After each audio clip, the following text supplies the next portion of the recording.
말씀의 더함과 재함의 저주. 여자가 뱀에게 말하되 동산 나무의 실과를 우리가 먹을 수 있으나 동산 중앙에 있는 나무의 열매는 하나님의 말씀에 너희는 먹지도 말고 만지지도 말라. 너희가 죽을까 하노라 하셨느니라.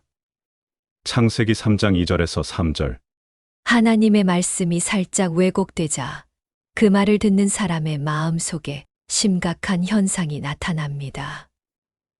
사단이 하나님의 말씀을 살짝 왜곡해서 하나님의 엄격함을 의심케 하자 하와가 금방 넘어가서 하나님에 대한 섭섭함을 표시합니다.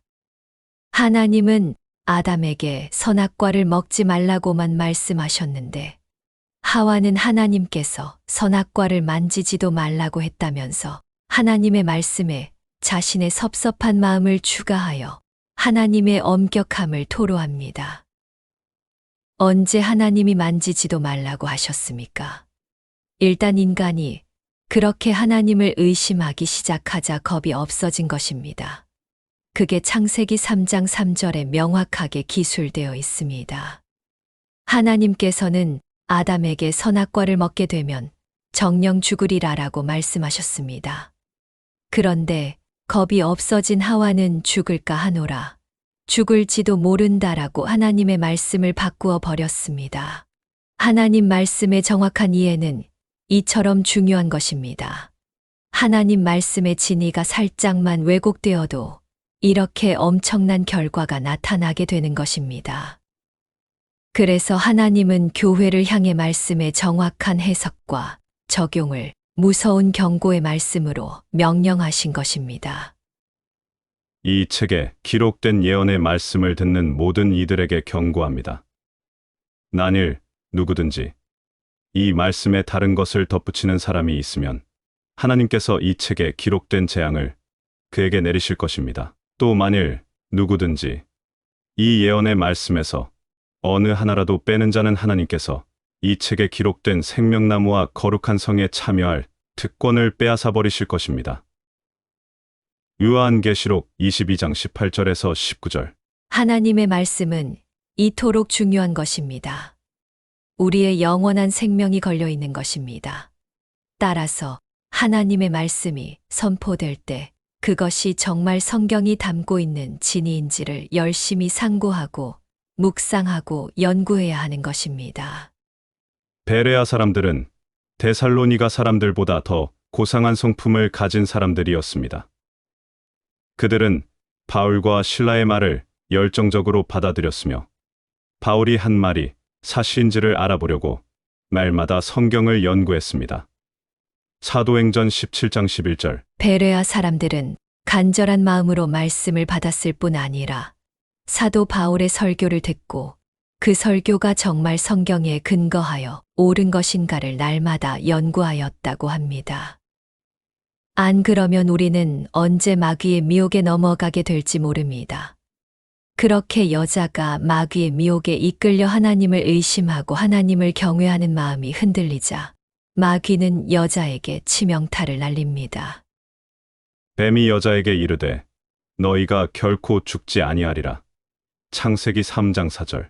마귀는 흔들리는 사람의 마음속으로 비집고 들어가 이제는 하나님의 말씀을 완전히 부정해 버립니다. 하나님은 분명 정녕 죽으리라라고 말씀하셨는데 마귀는 결코 죽지 아니하리라라고 정반대의 이야기를 합니다. 하와는 마귀의 그 거짓말을 기어코 믿어버리고 말았습니다. 그렇게 마귀에게 속아 하나님의 말씀을 경홀히 여기게 되자 그 후에 일어난 일은 여자가 냉큼 손을 내밀어 선악과를 먹었습니다. 드디어 죄라는 것이 가시적 열매로 맺혀지게 된 것입니다. 이렇게 죄의 발단은 하나님의 말씀을 온전히 따르지 않고 자신 생각을 섞어 놓거나 곡해하는 데서 출발하는 것입니다. 따라서 교회에서 하나님의 말씀이 그 진리를 따라 제대로 설교하는지 촉각을 곤두세우고 공부해야 하는 것입니다. 하나님 말씀의 진리를 정확하게 배우고 익혀 그분께서 하지 말라 하시는 것은 그 말씀이 아무리 이해가 안 가고 그 그 금하시는 일이 너무 하고 싶어도 그냥 안 하는 것입니다. 반대로 하나님께서 하라 하시면 마음이 내키지 않아도 하는 것입니다. 그게 죄를 멀리하고 행복하게 살 수 있는 유일한 길인 것입니다. 그러나 거기에 내 생각에는 하고 사견이 개입되기 시작하면 그때 망하는 것입니다. 왜 말씀 공부가 중요한지 아시겠습니까? 이렇게 마귀는 늘 하나님의 말씀을 왜곡하고 어겨서 결국은 하나님의 진노를 사는 방향으로 일을 하기 때문입니다.